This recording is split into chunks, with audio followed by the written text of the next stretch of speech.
nice, Father Bob said, in the name of the Father, and of the Son, and of the Holy Spirit. And then, in the first reading, St. Peter says, there is no other name under heaven by which we may be saved. So what's special about names? The gods of the Middle East were very coy about sharing their names with anybody. Because somebody were to know your name, you were in a sense in their power. They could manipulate you. Magical texts always filled with the use of names. There are ones which use Jesus' name in magic. Jacob asked, what is your name? And he didn't get it.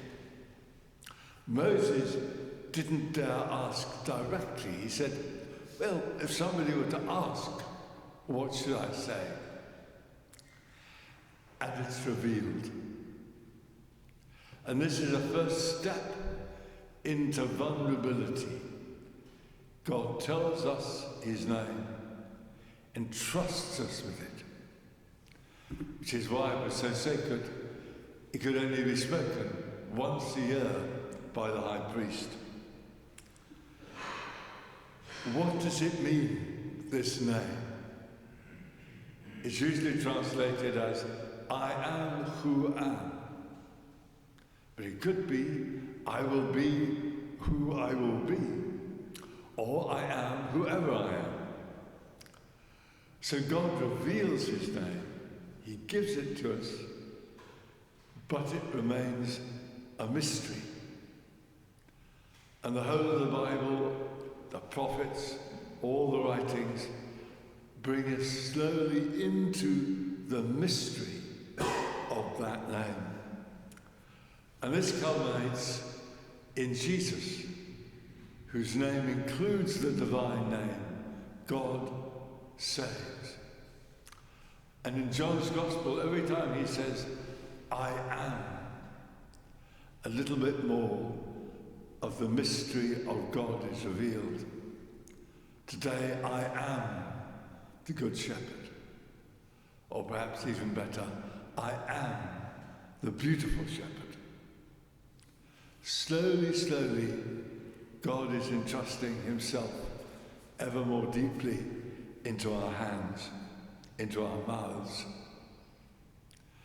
And simultaneously, this is a journey into the mystery of who we are too. The second reading, John says, the reason the world does not know us is it does not know him. Throughout the Bible, people are called by name, often twice, Abraham, Abraham. And they respond with just a little single Hebrew word, Hineni, which means here I am. So a name, your name, my name, isn't just a label, which would make me child number 4, for example. It means we are summoned, each of us, into the mystery of God. Baptism begins with the question, what is your name? Or with a child, what name do you give this child? So each of us is summoned to discover who we are in the mystery of God. Societies can be oppressive in many ways. One is by eliminating people's names, erasing them. So, for example, the president of Russia always refused to mention Alexei Navalny by name. He was just a certain person. He was erased. Or with Nelson Mandela, it was his face. When he was in prison, it was forbidden for the face of Mandela ever to be shown.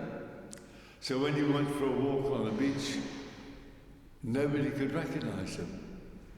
He'd been, in a way, wiped out. And in our society, we're oppressive in another way. We have the burden of deciding who we're going to be. Identity is chosen, constructed, defended. So we have identity politics, gender identity, sexual, national, ethnic, religious identity. So many of the tensions of our society are battles over identity.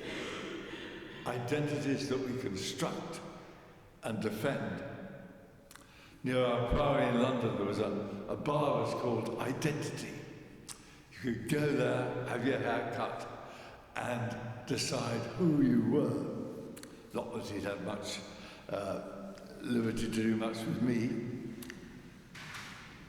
And that identity then is discovered as Christians, neither chosen, but discovered as we respond to the Lord who calls us by name. We discover who we are by saying yes to Him. And our identities always exceed our grasp because they're hidden in the mystery of our God. Second reading again. What we shall be has not been revealed, but we know that it is revealed. When it is revealed, we shall be like Him, for we shall see Him as He is. So it follows that we shouldn't actually care that much what people think of us. They may think we're bright or stupid or beauty or ugly, but who cares? God knows who we are. Iris Murdoch said, the secret of the good life is not to have any particular image of yourself, because who you are is hidden in God. So we trust the Good Shepherd who calls us to leave the narrow confines of the sheepfold and come to Him.